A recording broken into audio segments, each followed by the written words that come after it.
Bonjour à tous et bienvenue à cette édition 2020 des Assises, édition un peu spéciale puisqu'elle est en grande partie en ligne. Je m'appelle Arnaud Lemaire, je suis manager de l'équipe avant-vente chez F5 Networks France et je vais avoir le plaisir de passer cette demi-heure, trois quarts d'heure avec vous pour discuter de fraude à travers cette présentation, 10 ans d'évolution d'attaques frauduleuses et comment y remédier.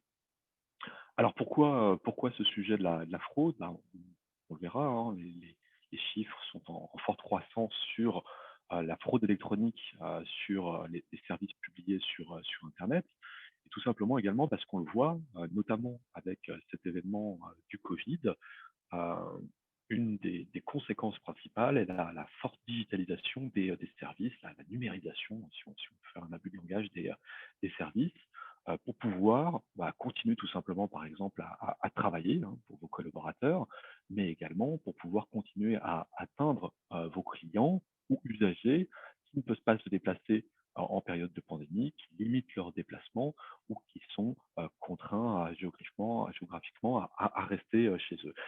Donc tous ces facteurs, montrent une évolution, assez importante, de la fraude, puisque si vous augmentez, naturellement le nombre de services que vous allez, publier pour, communiquer, échanger, vendre, avec vos clients et usagers, vous augmentez naturellement la surface d'attaque et les possibilités d'attaque, de type, frauduleuse. Alors le challenge, hein, on voit ici quelques chiffres sur ce slide. Il est, assez important. La fraude, c'est pas quelque chose de nouveau, hein, ça date de quinzaine d'années de toute façon sur internet. Mais elle a commencé à montrer ses lettres de noblesse, hein, les quelques dernières années, avec notamment, par exemple, des brèches assez importantes, des fuites d'informations suite à des attaques qui alimente ce mécanisme de fraude. Donc, la complexité pour vous et vos équipes, d'une part, c'est déjà d'appréhender le coût de la fraude. Ici, vous avez une valeur assez importante qui indique le coût d'une fuite de données, hein, aussi bien en images, aussi bien en revenus ou en pertes suite à des perte d'informations propriétaires, d'informations intellectuelles, qui nous est donnée par IBM. Et c'est un coût aussi également qui peut être accru, notamment par les contraintes légales, hein, de type RGPD, qui imposent des pénalités lorsqu'on fait fuiter ou qu'on subit une fuite d'informations. Le deuxième point important, et ça vous devez le vivre au jour le jour, en tout cas moi je l'ai vécu dans mes recrutements en termes de sécurité, mais vous également lorsque vous essayez de compléter, votre force de travail, sur, ces sujets de cybersécurité, c'est qu'on a un manque assez important, de ressources, d'experts, dans ces domaines de sécurité, sécurité applicative, sécurité sur la fraude, aussi bien au niveau de l'ingénierie, aussi bien au niveau du développement, aussi bien au niveau de la remédiation en cas d'attaque, qui nous impose de trouver des solutions annexes. Le troisième chiffre ici qui est montré, et c'est un chiffre qui est fourni justement par Shape Security. Alors Shape Security, on en parlera fortement dans cette présentation, puisque c'est une compagnie qui a rejoint la famille F5 Networks l'année dernière, qui est spécialisée justement dans la lutte contre la fraude en ligne. Donc les chiffres qu'ils nous donnent sont c'est assez impressionnants. Alors, ils vont varier en fait d'un site à l'autre. C'est le pourcentage de trafic automatisé, donc potentiellement de trafic non légitime, qui atteint vos sites web. Ce chiffre, il est estimé à plus de 50%, généralement sur internet en fonction des études. C'est-à-dire plus de 50% du trafic web serait généré par des outils automatisés par rapport à du trafic vraiment généré par des humains. Et ce chiffre, on se rend compte qu'il peut monter jusqu'à des volumes très importants, comme ce fameux 90%, sur certains sites, sur certaines pages de certains sites qui vont être ciblés spécifiquement par les outils d'attaque automatisée ou des bots, tout simplement, pour essayer de pénétrer vos systèmes d'information. Donc c'est un chiffre assez effrayant, puisque ça va rendre, encore une fois, la tâche compliquée de pouvoir trouver l'attaque, et notamment, comme on dit, le bon bot du mauvais bot lorsqu'il se connecte sur votre système d'information, lorsqu'évidemment on est soumis à des contraintes de ressources comme on l'a exprimé précédemment.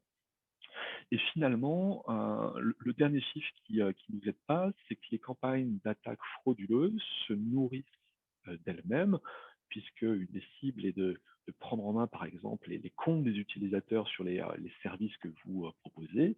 Bah, ces informations, ces P2I, typiquement, ces couples d'identifiants, un login, un mot de passe pour se connecter à un service, vont être réutilisés une fois qu'ils ont été volés dans d'autres campagnes. On verra à travers cette présentation dans un exercice, dans un exemple concret qui est celui du credential stuffing.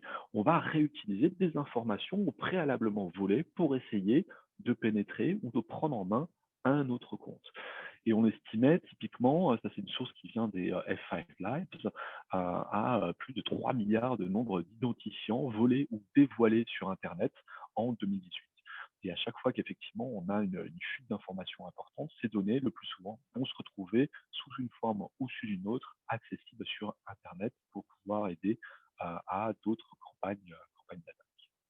Alors, ce que je vous propose, à travers cette présentation, c'est d'adresser ce sujet sur trois axes. D'abord, pourquoi les attaques évoluent-elles? Prendre un exemple très concret et assez simple qui vous montre un petit peu la complexité pour des équipes de sécurité de suivre les évolutions de ces attaques, et puis finalement de se projeter un petit peu et comment pouvoir remédier à ce type de problématique dans vos organisations. Alors, pourquoi les attaques évoluent, hein, c'est assez simple, pour la même raison que toute autre chose, hein, principalement la motivation et l'adversité. La motivation, qu'est-ce que c'est? Bah, c'est l'appât du gain, hein, c'est le revenu, et on verra qu'il y a toute une logique économique derrière ces actes frauduleux. Et l'adversité, bah, tout simplement, c'est ce que vous et moi mettons en place pour se prémunir de ces attaques qui les obligent à euh, itérer au niveau technologique pour pouvoir passer outre les protections que l'on met en place.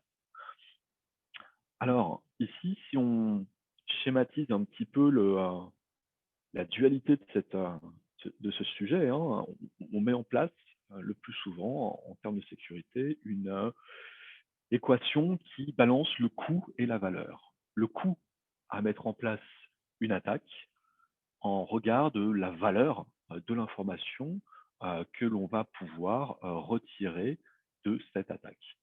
Donc évidemment, la première information, c'est s'il n'y a pas de défense, le coût de la valeur de l'attaque, le coût de l'attaque est proche du zéro. Hein. C'est très simple de pénétrer un système d'information sans défense, donc on peut obtenir cette information que l'on souhaite voler euh, de, euh, de façon assez aisée, donc rien à voir en dessous de ce niveau de baseline.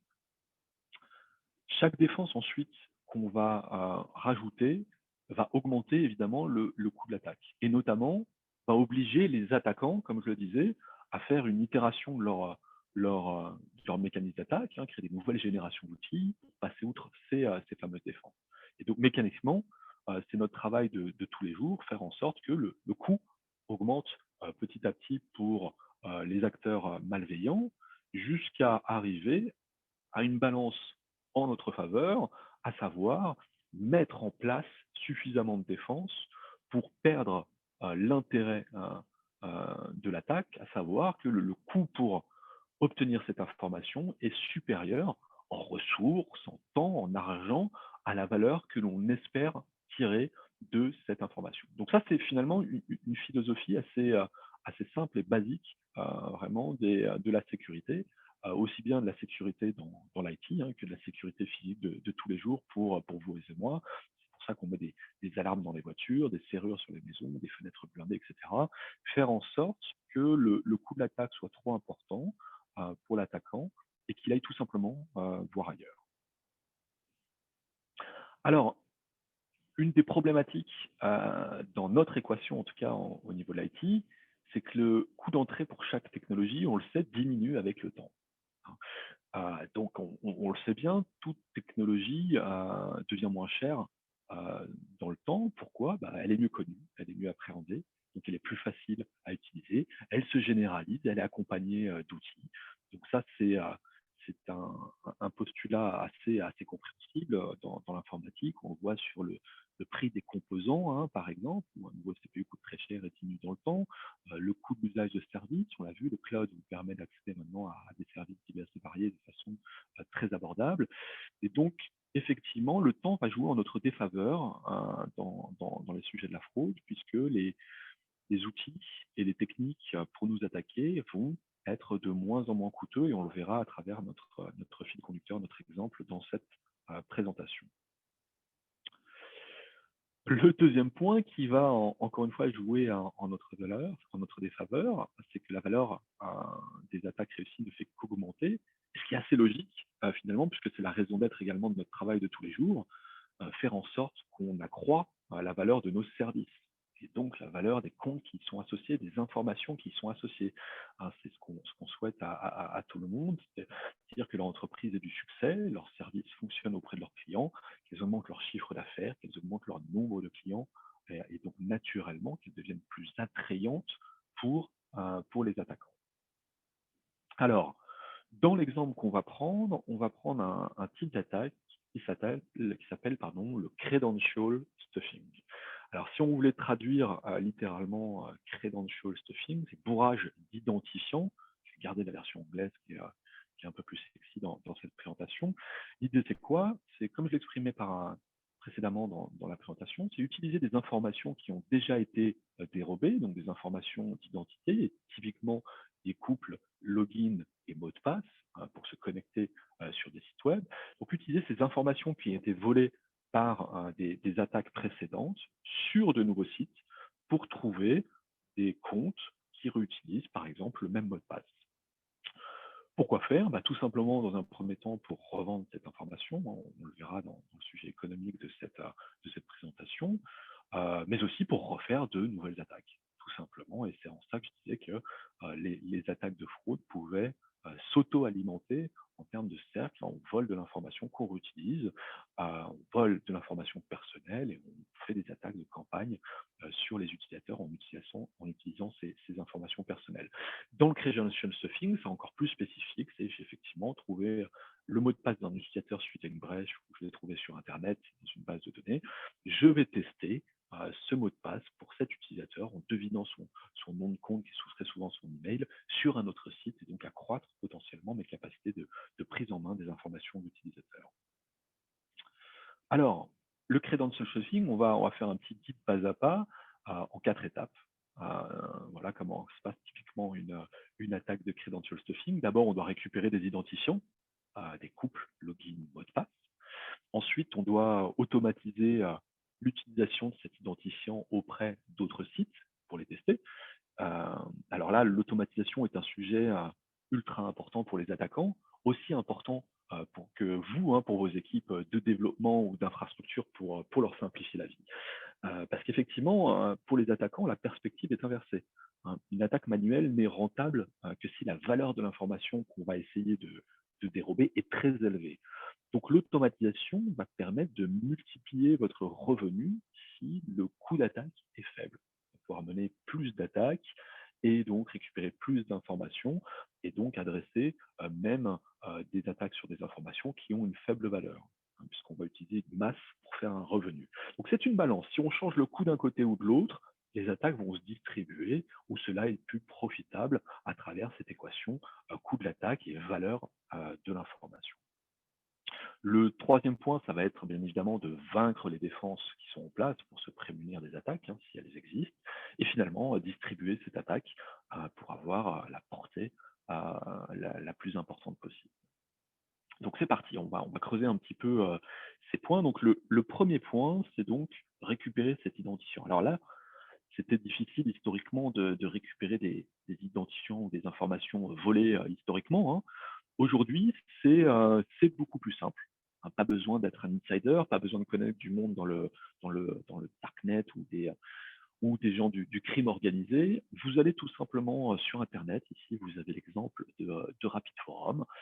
Vous cherchez un petit peu et vous allez trouver, hein, dans les coins les plus obscurs effectivement des sites qui vont vous proposer, des bases de données issues, d'attaques, précédentes, sur des sites, bien connus, hein, comme on les a eu sur Adobe par exemple ou d'autres services en ligne.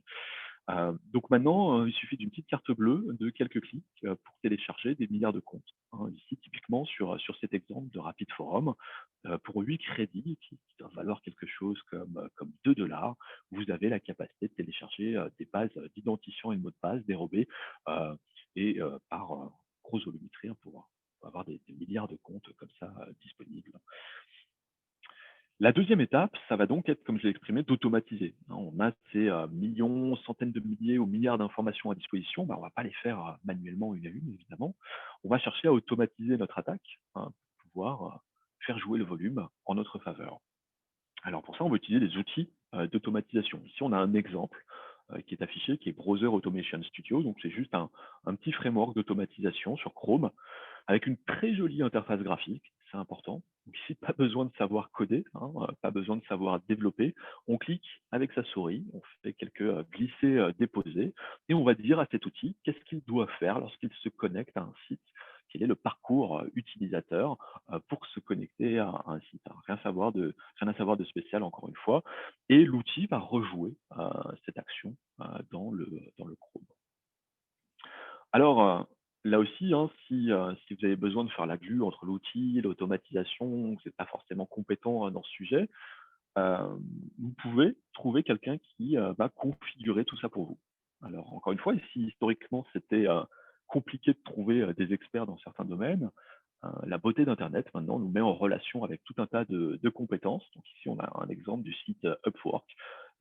Si vous cherchez une ressource compétente pour faire fonctionner, ce fameux Browser Automation Studio, il ne vous en coûtera qu'une carte bleue et une dizaine d'euros, de l'heure, et 3 à 5 heures pour configurer l'outil, et votre outil, qui vous servira pour votre attaque, de credential stuffing sera opérationnel et configuré pour répondre à vos besoins. Donc, rien de très compliqué encore une fois. À la troisième étape, c'est s'occuper des défenses qui sont en place. Alors, il y a le plus souvent quelque chose en place, hein. Ici, vous le voyez, hein, c'est le fameux reCAPTCHA de Google dans sa version, 2. Vous connaissez le principe de fonctionnement, hein. Cet outil va tester si vous êtes un humain ou un robot. Si vous êtes un humain, tout se passe bien, vous allez avoir la petite marque verte. S'il y a un doute, vous aurez une question à répondre, hein, de type, quelle est l'image du bus, du vélo, ou et cetera. Donc c'est toujours assez, intéressant comme ironie, où c'est une machine qui va essayer de déterminer, et de s'assurer que vous n'êtes pas une machine. C'est assez marrant. Le problème avec ce type de défense, c'est qu'elles ne coûtent pas cher et tout le monde les utilise. Donc, évidemment, si on prend une analogie, si vous êtes un cambrioleur confronté à 2 voisinages, l'un avec une centaine de serrures différentes, mais vraiment, vraiment efficaces, l'autre avec, avec la même serrure et assez simple à bypasser, à votre avis, laquelle allez-vous, attaquer en priorité? Donc la réponse est assez évidente, hein. Vous allez vous concentrer sur, les serrures identiques, que vous allez pouvoir, heu, compromettre une fois et reproduire sur l'intégralité de ce voisinage. Et finalement, en plus, pour vous aider, pour certaines des solutions de défense, vous avez encore une fois, des outils en ligne qui vont vous aider à vous défaire de ce type de protection. Alors ici, vous avez un exemple, qui est, Death by Captcha. Donc, tout simplement, c'est un service en ligne qui vous propose de résoudre des captchas pour vous, d'accord?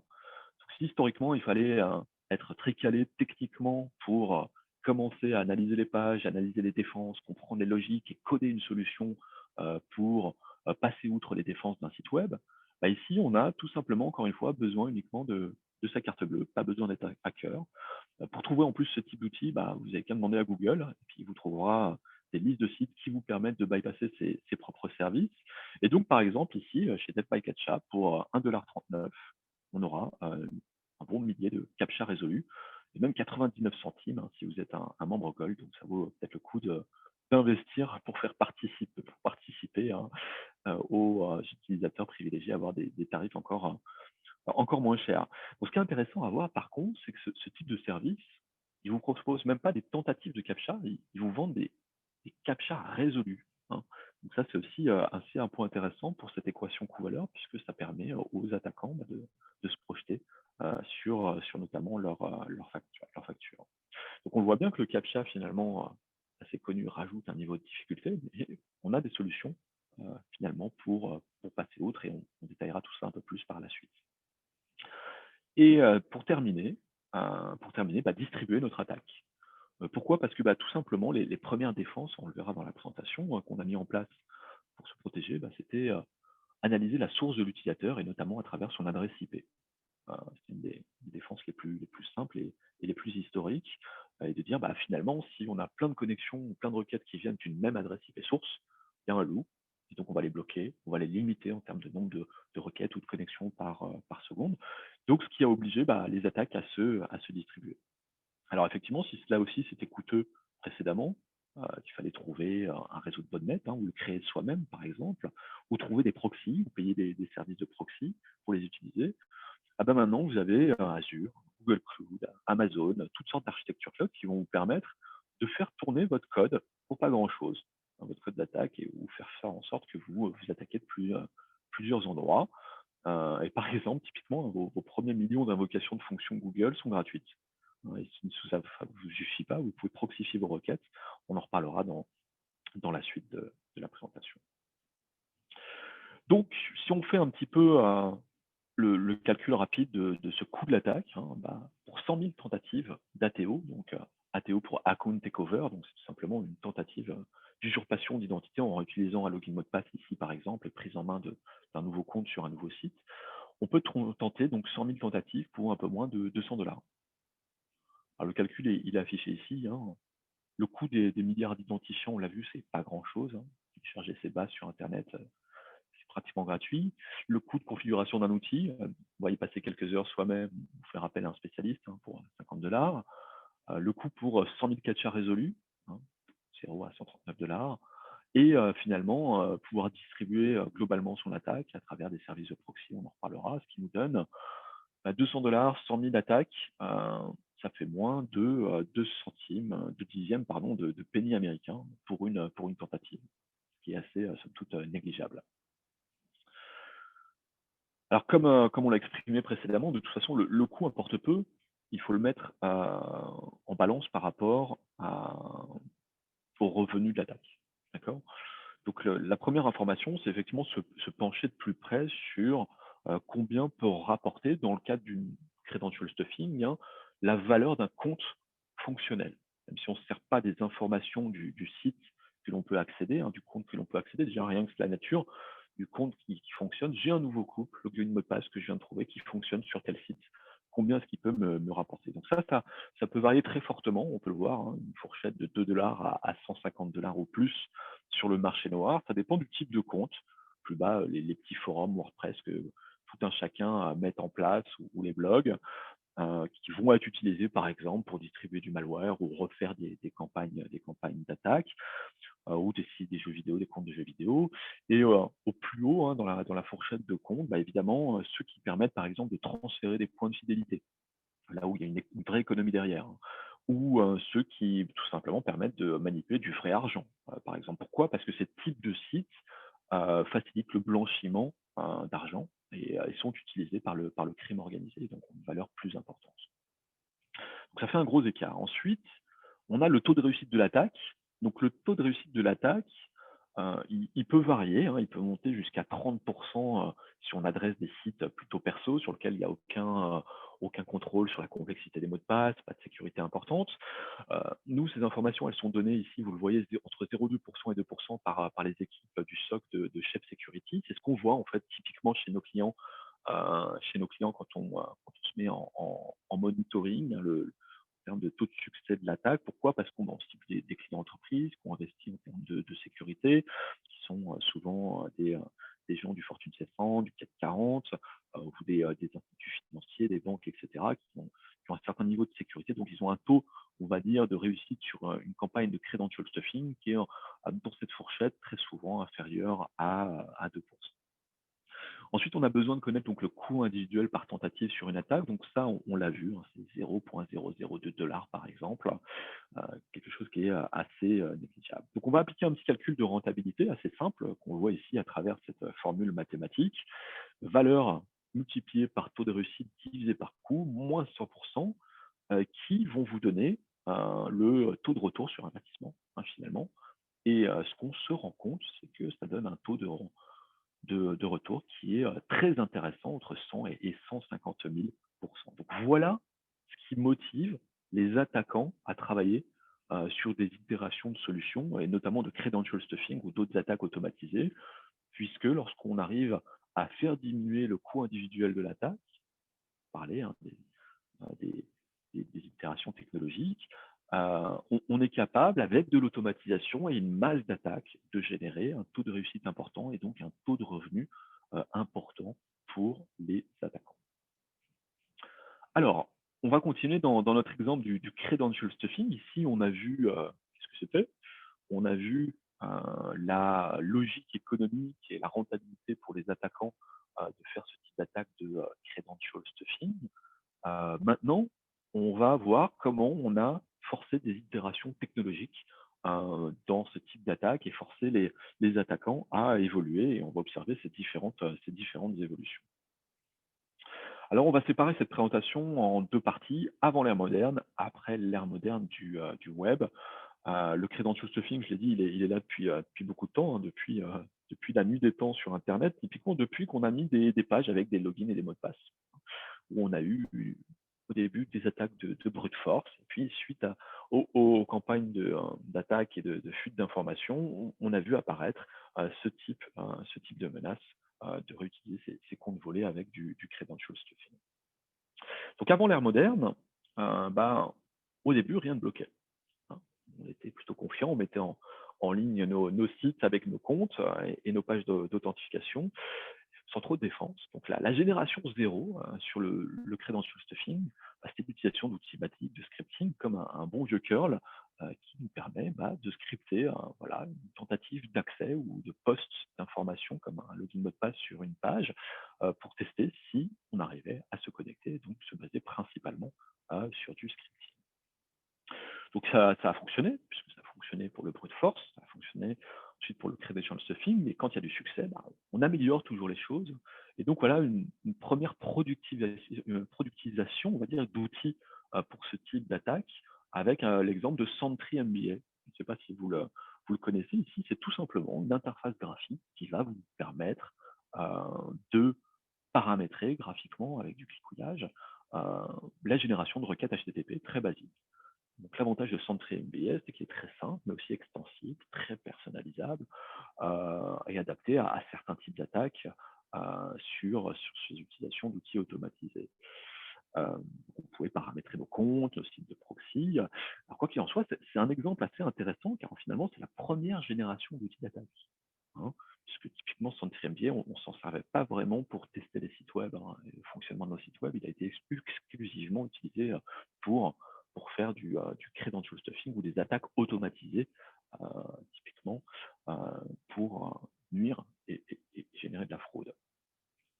Alors la première défense, on en a parlé un petit peu, la défense naturelle de ce type d'attaque au début, c'était de limiter le nombre de requêtes par seconde et notamment de le limiter par IP, puisqu'on faisait nos attaques depuis notre PC à maison dans le garage, on sortait d'une adresse IP, donc on était capable d'identifier, tiens, cette adresse IP a un comportement anormal, on va limiter son nombre de connexions par seconde.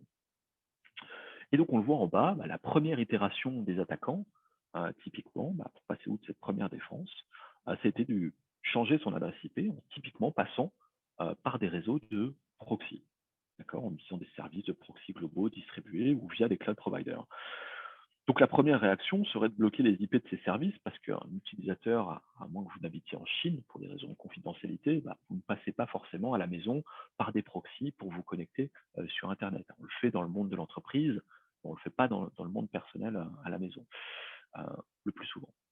Mais évidemment, maintenant qu'on utilise, qu'on va vouloir bloquer ces attaques à travers les services de proxy, on a quand même un risque, hein, qui est de bloquer d'autres utilisateurs à travers ce service de proxy. Donc là, forcément, on va avoir du faux positif. Bloquer les utilisateurs qui passent par un proxy, soit parce qu'ils viennent d'un proxy d'entreprise, soit parce qu'ils ont besoin de passer pour un proxy pour une raison X ou Y. Et donc, bien évidemment, on n'aime pas les faux positifs, c'est mauvais pour le business. Et en plus, on a observé que les attaquants ont commencé à utiliser des réseaux un peu spécifiques, comme Tor, Illuminati ou autres, pour proxifier leur trafic, qui eux vont utiliser des réseaux personnels de proxy. Et donc, ils sont vraiment bien généralisés. Donc, ça devient problématique et on a besoin de trouver d'autres solutions. Alors, pourquoi quelqu'un voudrait déjà utiliser un service de proxy sur son réseau à la maison? On peut se poser aussi cette question. Pourquoi? Parce que tout simplement, par exemple, à cause de services comme Ola VPN. Des services gratuits qui permettent de faire croire que vous sortez par un autre endroit. Donc c'est gratuit, hein. Il n'y a même pas de chiffrement, donc ça s'appelle Ola VPN, mais c'est même pas un vrai service de VPN. Mais pourquoi s'en servir? Bah, parce que typiquement, si vous êtes un fan d'Harry Potter, par exemple, on va prendre un exemple assez simple, hein. J'apprécie beaucoup Harry Potter. Il faut savoir que sur Netflix US, Harry Potter n'est pas disponible. Ah, c'est ballot. Par contre, sur Netflix Australie, il est disponible. Donc si je suis un Américain et que je veux faire une soirée popcorn en famille en regardant Harry Potter et que je suis abonné à Netflix, euh, ben, j'ai envie de vouloir faire croire que j'habite en Australie pour me connecter à Netflix Australie et pouvoir bénéficier du service. Et donc pour ça, ben, je vais utiliser un service comme Ola VPN qui va permettre de faire croire que je ressors par un nœud du réseau, par une adresse IP géolocalisée en Australie. Et voilà, je vais pouvoir sortir mon popcorn, sucré ou salé, et regarder mon film en famille. Alors évidemment, comme c'est gratuit, comment ces gens se font de l'argent? Quelle est la rentabilité pour les gens de la VPN? Bah, notamment, ils vont transformer votre machine en proxy pour d'autres lorsqu'elle ne sert pas. Voilà. Et c'est notamment pour ça qu'ils vont avoir autant de nœuds dans le réseau, autant de nœuds affichés pour vous être utiles. Donc faites attention à la maison quand vous utilisez ce type de service gratuit. Et c'est également le cas pour Tor ou autre, hein, parce que potentiellement, vous pouvez contribuer passivement à des attaques en étant réutilisé dans ce type de service. On avance un petit peu, donc première défense efficace contre ces outils automatisés et ces attaques de credential stuffing, bah, le CAPTCHA, le bon vieux CAPTCHA avec le texte, un challenge visuel qui vous demande de recopier des chiffres et des lettres. Alors ce CAPTCHA, ils ont beaucoup évolué, à devenir presque illisible, j'ai envie de dire, même, même pour un être humain. Dans les itérations, évidemment, on en a parlé un petit peu, hein, l'itération pour les attaquants et bypasser ces mécanismes de CAPTCHA, bah, on l'a vu, des CAPTCHA solvers, des résolveurs de CAPTCHA en ligne qui permettent de passer outre ces services-là, ou alors des outils de reconnaissance graphique qu'on appelle OCR, qui vous permettent d'analyser une image et d'en tirer des chiffres et des lettres, et de répondre donc assez challenge. Donc le CAPTCHA est devenu assez rapidement une défense assez inutile. Donc évidemment, cette défense on l'a fait évoluer. Et elle a évolué naturellement avec l'évolution, on va dire, de nos sites web, en rendant les sites web de plus en plus dynamiques, notamment à travers du JavaScript. Euh, on a pu implémenter des mécanismes intelligents de défense qui se reposaient sur le JavaScript, puisque le JavaScript permettait d'accéder à un environnement de navigateur et des capacités beaucoup plus larges et variées. Donc typiquement ici, en haut, vous avez l'exemple du fameux reCAPTCHA V2 de Google, où on vous demande effectivement, par exemple, après une analyse du comportement de votre navigateur, de répondre à un challenge si on a des doutes, pour savoir si vous êtes un humain ou un robot, interpréter quelque chose. Euh, donc évidemment, les attaquants ont trouvé des parades, vous la voyez en bas, l'itération 3, ça est utiliser ce qu'on appelle des WebViews, hein, qui leur permet donc programmatiquement de interpréter ces technologies JavaScript et d'en faire quelque chose, donc interpréter les challenges et notamment y répondre avec PhantomJS, TrifleJS hein, comme framework qui propose des WebViews basiques avec un niveau de scripting par-dessus et qui permettent donc de bypasser ce type de protection à base de Ajax. Donc, qu'est-ce qu'on a mis en place pour essayer de se prémunir? On a commencé à analyser les requêtes à proprement parler et l'environnement de ces requêtes, hein, les informations des requêtes pour savoir si elles avaient des choses cohérentes ou pas. Euh, donc typiquement, à travers du JavaScript, ou en regardant typiquement le horde header, donc c'est l'exemple qu'on a ici, on peut essayer de trouver des empreintes communes à certains outils d'attaque, hein, pour essayer de les détecter ou certains comportements d'attaque. Donc là, par exemple, tout simplement, hein, on voit 2 requêtes HTTP, une générée par un Chrome, une générée en bas par le petit PhantomJS, le framework de WebView. Et typiquement, ce qu'on observe dans PhantomJS, c'est que le champ host, il est tout en bas de la requête, alors que sur un Chrome plus classique, il est tout en haut de la requête. Donc ça nous permet, de façon assez simple, d'identifier un comportement anormal. Donc évidemment, c'est très efficace néanmoins pour l'identification, mais si vous allez vous servir pour bloquer, vous allez donner évidemment aux attaquants une motivation pour améliorer, faire une itération et remonter par exemple le champ host tout en haut, hein. En tout cas pour l'identification, c'est cette notion d'identification à travers des empreintes ou des signatures est assez efficace. Alors on avance, on passe maintenant dans l'ère moderne, hein, les 4 dernières années qu'ont vu vraiment exploser le développement des services web avec des frameworks de développement très dynamiques, beaucoup d'évolutions, et notamment ce qui a permis aux attaquants à trouver des mécanismes encore plus efficaces.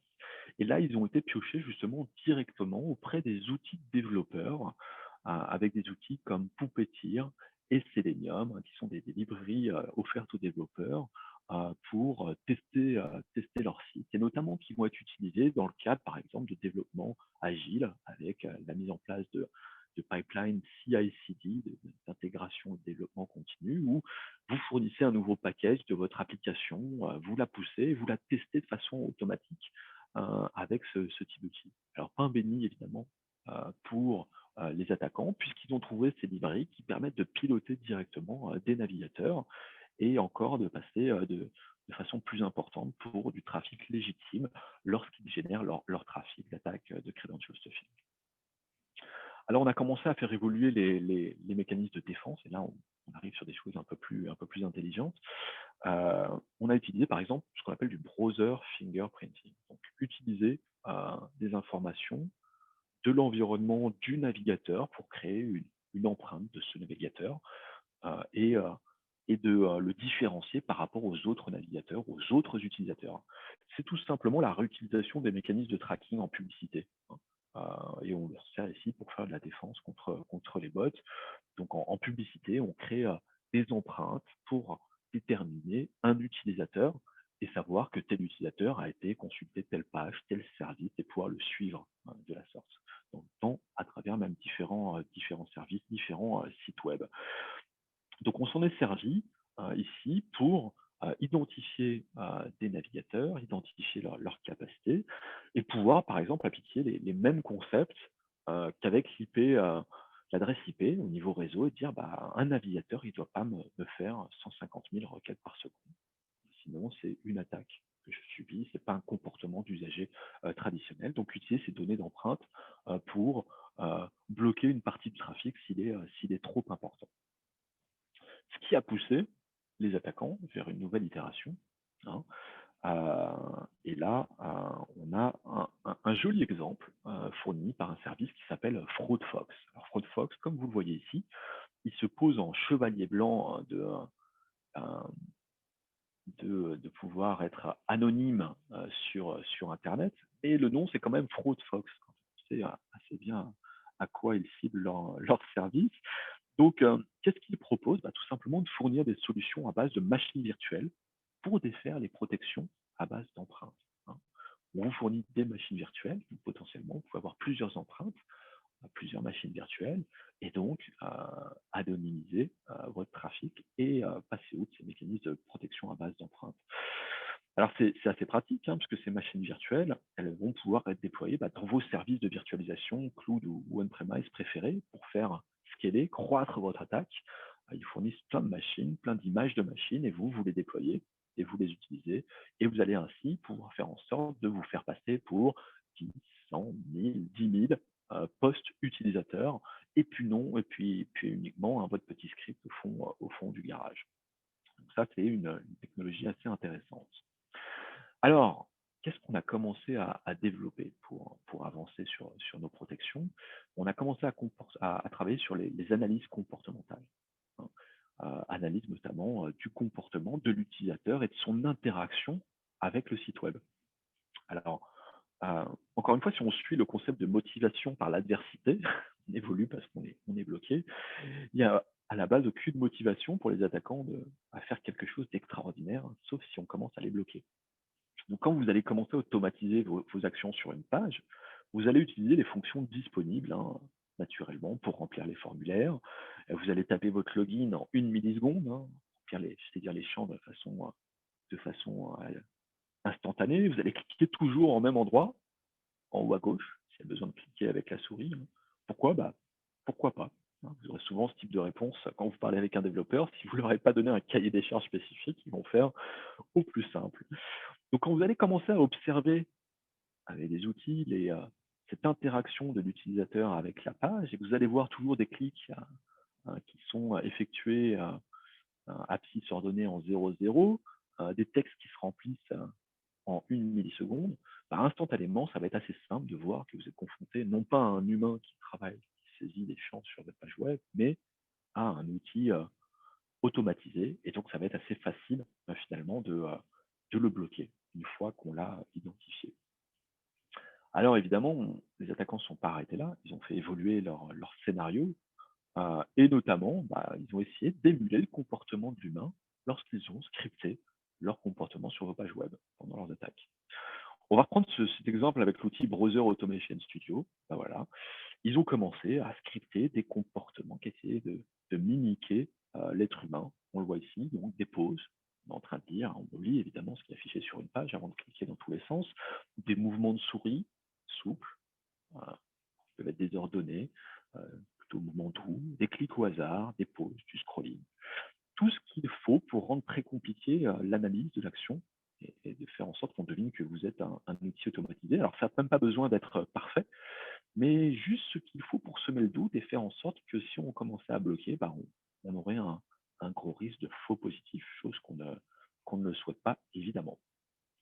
Alors, qu'est-ce qu'on a mis en place comme mécanisme de défense? On a mis en place des mécanismes sur l'analyse de la cohérence du comportement ou des capacités du navigateur, par exemple, par rapport à ce qui est annoncé. Alors, on collecte énormément d'informations sur les navigateurs qui se connectent et les utilisateurs, évidemment. Et pour que les attaquants se fassent passer par des êtres humains, pour des êtres humains, pardon, ils doivent mentir, hein. Ils doivent dire, ben, je n'utilise pas un seul navigateur, mais j'ai plein de requêtes qui proviennent de plein de navigateurs, de plein d'operating systems différents. D'accord? Dire par exemple qu'ils sont sur PC alors qu'ils sont sur Mac, qu'ils sont sur un Firefox alors qu'ils utilisent une base de Chrome. Tout ça pour faire croire, hein, que les requêtes proviennent d'une source diverse et variée de machines. Mais tous ces mensonges s'accumulent. Donc, quand vous allez commencer à vouloir vérifier, par exemple, si toi, tu es sur un Windows 10 avec telle version de Internet Explorer ou Edge, on sait que tu dois avoir telle capacité de calcul, telle capacité de comportement. D'accord? On est capable, à travers des injections de JavaScript ou des challenges qu'on envoie, de vérifier effectivement, et là vous avez un exemple de Can I Use qui nous donne cette matrice en fonction de tel navigateur, telle version, vous pouvez avoir tel comportement, vous pouvez avoir telle capacité de calcul. Donc ça nous permet de dire, bah voilà, si tu t'affiches avec un en-tête, un user agent, que tu es à telle version de Firefox, est-ce que tu es bien Firefox? Sinon, c'est clairement. Quelle parade ont trouvé les attaquants? Bah, tout simplement en fournissant des données factuelles véridiques sur le navigateur, données provenant d'autres machines, de vraies machines. Donc, ils collectent ces machines et les présentent sur des outils en ligne comme ça qui vous permettent de répondre à ces fameux challenges avec des vraies données et faire croire ainsi qu'ils sont une vraie machine avec un vrai utilisateur derrière. Donc, essayer de tromper un petit peu ces solutions à base de browser fingerprinting qui vont identifier les capacités des navigateurs annoncés. Alors, vous le voyez bien, hein, ça ne s'arrête jamais, mais la direction est assez claire. Il y a tout un tas d'autres tactiques qu'on pourrait aborder, mais on va s'arrêter là pour cette présentation en tout cas, essayer de se projeter un petit peu sur la direction que prennent les attaquants. En tout cas, l'objectif est clair, pousser les défenses aux limites, essayer de se fondre de la façon la plus parfaite possible en imitant un utilisateur légitime. Alors, on appelle ça avec un terme un peu spécifique, on appelle ça des attaques d'imitation. Alors, vous allez dire encore un terme marketing, mais pas uniquement, c'est important de pouvoir différencier les attaques, car typiquement dans le cadre du credential stuffing ou d'autres attaques automatisées, on a des populations d'attaques assez basiques, assez facilement identifiables, on va dire, hein, pouvoir détecter un bot assez simplement. Et on va par exemple, par contre, trouver des attaques qui vont être beaucoup plus complexes. D'accord? Et souvent, les attaques un peu simples et stupides sont là pour masquer des attaques complexes. Et ces attaques complexes, qui montrent un peu de sophistication, elles sont souvent effectuées par des adversaires motivés, qui vous ciblent spécifiquement. C'est important de pouvoir différencier ces deux comportements entre cette attaque simple et de masse et complexe et spécifiquement ciblée sur un service, ces attaques d'imitation. Euh, et qui va essayer donc de passer outre vos défenses, mais pas en se faisant passer pour un utilisateur lambda, hein, sans vraiment se faire passer pour un de vos utilisateurs. Donc toutes les attaques par automatisation ne sont pas des attaques d'imitation, hein. On a vu tout un tas d'attaques assez basiques qui cherchent uniquement à bénéficier du volume sans se préoccuper forcément des défenses. Mais toutes les attaques d'imitation aussi ne sont pas automatisées, évidemment. On a des attaques qui sont plus manuelles pour pouvoir se faire passer pour un être humain. Alors, où allons-nous maintenant et comment pouvons-nous y remédier, hein? Donc, c'est la dernière partie de cette présentation. Euh, une chose est sûre, c'est que la valeur de nos comptes ne va pas diminuer. Idéalement, si elle pouvait diminuer et faire pencher la balance en notre faveur, ça nous arrangerait, mais ce n'est pas le sens de l'histoire et ça ne satisfera pas les actionnaires. Alors, ce qui est assez intéressant, néanmoins, c'est qu'il y a des facteurs un petit peu annexes qui nous aident, par exemple la GDPR, la RGPD, euh, et d'autres régulations, parce qu'elles vont nous forcer typiquement à ne collecter que ce dont nous avons besoin, hein. Et déjà, dans un premier temps, pas faire augmenter la valeur des comptes de façon trop drastique en ayant plus d'informations disponibles sur l'utilisateur que ce qu'on en a réellement besoin pour faire fonctionner notre service. Également, les compagnies comme Shep Security et F5 et d'autres collègues qui font en sorte de mettre en œuvre des mécanismes de protection de plus en plus faciles à utiliser, de plus en plus généralisés pour complexifier la vie des attaquants et qui vont faire naturellement monter le ticket d'entrée pour mener ce type d'attaque. Donc les attaques continuent, mais elles sont plus attractives pour ces nouveaux entrants et on s'attend toujours à une nouvelle diversification de l'attaque pour pouvoir être plus efficace et passer outre les défenses les plus intelligentes qu'on peut mettre en œuvre. Pour vous donner un petit exemple de ce qui arrive déjà, voilà, je vous présente Genesis. C'est une version les plus récentes du crimeware fabriquée en Russie. Tout simplement, il utilise un réseau de malware qui résulte sur des postes infectés et qui va moissonner les informations sur le poste de travail, hein. Les cookies de session, les détails sur les utilisateurs, les sites qu'ils visitent, les données environnementales euh, pour, pour générer des empreintes. Et il va uploader tout ça sur un marketplace central. D'accord? Alors cette capture elle a été faite il y a plusieurs mois, mais il y avait déjà des centaines de milliers de bots dans le réseau qui sont là, présents et qui publient leurs données, hein, et qui les publient sur ce marketplace où on peut rechercher tout ce dont on a besoin pour notre attaque. Alors, ça reste sur la machine, ça continue à travailler, ça récupère les comptes, les empreintes, les cookies, hein. Et le point intéressant, c'est que la solution propose de ne vendre les données d'une machine qu'uniquement à une personne. Donc c'est assez intéressant, parce qu'en tant qu'attaquant, vous devenez responsable finalement de l'information que vous avez collectée sur cette machine pour la réutiliser, soit pour nuire à la personne à qui appartient cette machine, et donc griller par contre son malware quelque part, ou soit l'utiliser vraiment pour vos campagnes, hein, vos campagnes d'attaque, et être sûr que cette donnée est bien différente des autres données utilisées par d'autres attaques, et donc avoir vraiment une source individualisée. Et donc pour 50 $ sur ce site web, vous pouvez devenir, entre guillemets, propriétaire de d'informations propres à une machine réelle existante sur ce réseau Genesis. Voilà. Donc c'est quand même assez inquiétant. Finalement, ce qu'on peut dire, c'est que ce problème de credential stuffing, de fraude via les outils automatisés, c'est avant tout pour vous un problème qui va être humain et pas forcément technique. Euh, on le voit sur ces exemples de credential stuffing, hein, avancés, qui peuvent être des mécanismes de fraude assez sophistiqués, plus loin qu'une simple automatisation d'une attaque avec un envoi de requête. Dès lors qu'on va vouloir creuser sur certains types de comportements de credential stuffing ou d'attaques automatisées, vos équipes anti-fraude ne sont pas assez équipés pour cela, soit en termes d'outillage, soit en termes de visibilité, soit comme on l'a dit en introduction, en termes de compétences. Donc pour cela, elles ont besoin d'aide. On sait aussi que les attaques d'imitation, elles sont conçues pour se fondre dans la masse.